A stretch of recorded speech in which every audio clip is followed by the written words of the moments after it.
शशि की सौतेली माँ ने उसकी शादी की तो बड़े घर में, लेकिन पति कोई काम न करता। आप ससुर जी के साथ काम पर क्यों नहीं जाते? अब हाँ जाऊंगा, लेकिन कल से। आज जरा मैं दोस्तों के साथ घूमने जा रहा हूँ। शशि के 2 बच्चे होते हैं, लेकिन रमेश का हाल वैसा का वैसा ही रहता है। एक दिन, सुनिए ना, बच्चा रो रहा है, इसके दूध के लिए पैसे नहीं है। अरे तो पिताजी से ले लो ना। क्यों? अगर आप में कमाने की क्षमता नहीं थी तो शादी क्यों की? तभी घर आई बड़ी ननद बोल पड़ती है। आहा, तुम्हारी माँ को साफ साफ कह दिया था कि लड़का ना कमाता है ना कभी कमाएगा। हम 4 बहनें हैं इसका ख्याल रखने के लिए, और पिताजी का इतना सारा पैसा, तुम्हें किस चीज की कमी रखी है? लेकिन थोड़े ही सालों में तकदीर बदल जाती है। शशि का ससुराल गरीब हो जाता है। सब बिकने के बाद शशि अपने पति, बच्चे और सास के साथ किराए के मकान में आ जाती है। मैं कोई नौकरी करना चाहती हूँ दीदी। अरे इतने बड़े घर की बहू थी शशि, तुम नौकरी करोगी? नहीं नहीं नहीं नहीं। नहीं करूंगी तो घर कैसे चलेगा? बच्चों को भी तो पालना है ना। तभी शशि का भाई आ जाता है। शशि, ये ले राशन का सामान, किसी भी तरह की कोई भी जरूरत हो तो बताना। भाई, अब मैं नौकरी करूंगी। देख बहन, वैसे तो मैं तेरे साथ हूं, लेकिन हाँ, मैं ये भी चाहता हूं कि तू अपने पैरों पर खड़ी हो जा। शशि को एक प्ले स्कूल में छोटे बच्चों को संभालने की नौकरी मिल जाती है। एक दिन, शशि, मेरे स्कूल को अब तुम संभाल लो। मैं कुछ दिनों के लिए अपने बेटे के पास जा रही हूं। लेकिन प्ले स्कूल अकेले मैंने कभी नहीं संभाला है। अब ये सब मैं नहीं जानती। इतने महीनों में तूने जो देखा, बस पूरे आत्मविश्वास के साथ उसे करना। शशि नीलम के जाने के बाद पूरे 1 महीने उसका स्कूल अकेले संभालती है, और फिर एक दिन आता है जब वो अपना खुद का स्कूल भी खोल लेती है। वाह शशि, तुमने आज मेरा सर गर्व से ऊंचा कर दिया। तुम्हारा यही आत्मविश्वास तुम्हें बहुत आगे ले जाएगा। नीलम, बहुत आगे जाने की चाह नहीं है, बस ये छोटा सा स्कूल मेरे बच्चों की अच्छी शिक्षा में मेरी मदद करे, यही मैं चाहती हूँ। शशि थोड़े थोड़े पैसों से ही अपना परिवार पाल रही थी। एक दिन उसके घर उसकी बड़ी ननद आती है। अरे भाभी, घर में कूलर तो लगा लेती, मेरी माँ को कैसे पंखे में लिटा रखा है। अरे तो शशि कौन सा एसी लगा कर सो रही है, वो भी तो यहीं रहती है ना मेरे पास। ज्यादा यहाँ आकर मेरी बहू को परेशान न किया करो। हाँ, मुझे भी शौक नहीं है इस छोटे से घर में आने का। मैं तो बस ये बोलने आई थी कि मेरे बेटे की शादी है तो ननिहाल का जो नेग होता है वो ले आना। हाँ, जितना बनेगा कर देंगे, और ना हुआ ना तो वो भी नहीं करेंगे। तभी शशि बोल पड़ती है। अरे नहीं माँ जी, रीटा घर की बेटी है, उसके ससुराल वाले उससे शादी पर पूछेंगे कि मायके से क्या मिला।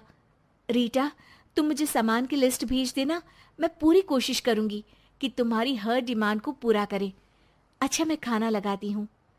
शशि ये बोलकर किचन में चली जाती है। धीरे धीरे कर शशि किसी न किसी तरह अपनी सारी ननदों की डिमांड भी पूरी करती, बच्चों की ख्वाहिशें भी, और उनकी पढ़ाई के लिए पैसे जोड़ती। एक दिन जब शशि का बेटा 12वीं पास करके आता है।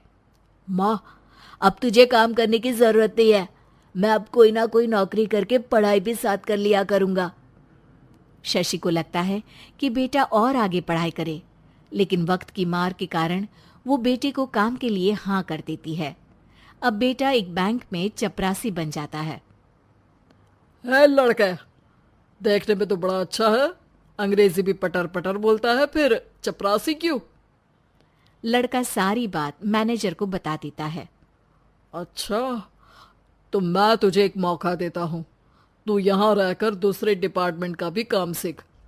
अगर तू किसी एक का भी काम अच्छे से सीख गया तो मैं तुझे यहाँ टेबल चेयर में बैठने वाली नौकरी दे दूंगा। लेकिन एक दिन शशि की ननद उसे फोन करती है। अरे भाभी, देखो, मायका तो मेरा तुम लोगों से ही है। मैंने आपके बेटे और मेरे भतीजे प्रदीप के लिए यहाँ एक नौकरी देखी है, पूरे 5,000 मिलेंगे। वैसे करता ही क्या है, चपरासी ही तो है ना। कोई बात नहीं रीटा, मैं उसे इस शहर के बाहर नहीं भेजना चाहती हूँ। बाकी वो शाम को आएगा तो मैं पूछ लेती हूँ। वहीं प्रदीप मैनेजर की बात से खुश हो जाता है और मैनेजर के काम पर ही नजर रखने लगता है। वो उनकी तरह के पेपर पढ़ता, काम करता और आने वाले लोगों की बातें सुनता। एक दिन बैंक में ऑडिट वाले आते हैं। ये गलत है, पूरी बैलेंस शीट नहीं मिल रही है, कहीं ना कहीं गड़बड़ है। ए मैनेजर, क्या करते हो? बैंक के पैसों का हिसाब सही नहीं है। मैनेजर के पसीने छूट जाते हैं। तभी प्रदीप वहां जाता है। अब क्या मैं ये बैलेंस शीट देख सकता हूँ? अरे बेटा, मजाक नहीं, जाओ पानी लेकर आओ एक गिलास। प्रदीप मैनेजर को पानी लाकर देता है और फिर ऑडिटर से कहता है, देखिए सर, मैं आपको बता सकता हूँ कि कैसे बैलेंस शीट को आप लोग गलत तरीके से जोड़ रहे हैं। ऐसा बोलकर प्रदीप एक एक कर सारे डाउट क्लियर कर देता है। अरे हाँ, ये तो पॉइंट हमने देखे ही नहीं थे। गुड, कौन है ये बच्चा? तभी मैनेजर बोल पड़ता है, अब हमारे यहाँ अकाउंट में नया आया है। ऑडिटर के जाने के बाद, वाह प्रदीप, आज तो तुमने मेरी नौकरी बचा ली। और आपने भी तो मेरी नई नौकरी लगा दी, अकाउंटेंट की। बस फिर क्या था, प्रदीप ने एक बार जो सफलता की सीढ़ी चढ़ी, बस चढ़ता ही चला जाता है। फिर एक दिन शशि की ननद, अरे भाभी कैसी हो? घर को तो बड़ा ही सुंदर चमका रखा है। अरे बेटी, कैसे आना हुआ? तू तो इस छोटे से घर में आना भी नहीं चाहती थी। कोई खास काम है क्या? अब हाँ, वो माँ, मेरा जो मजला बेटा है ना, वो अकाउंट से पढ़ाई कर रहा है, तो प्रदीप से बोलकर उसकी भी कहीं अच्छी नौकरी लगा दो ना। सास और शशि समझ जाते हैं कि कैसे पैसे आते ही लोगों के बात करने के तरीके से लेकर रिश्ते निभाने तक में बदलाव आ जाता है।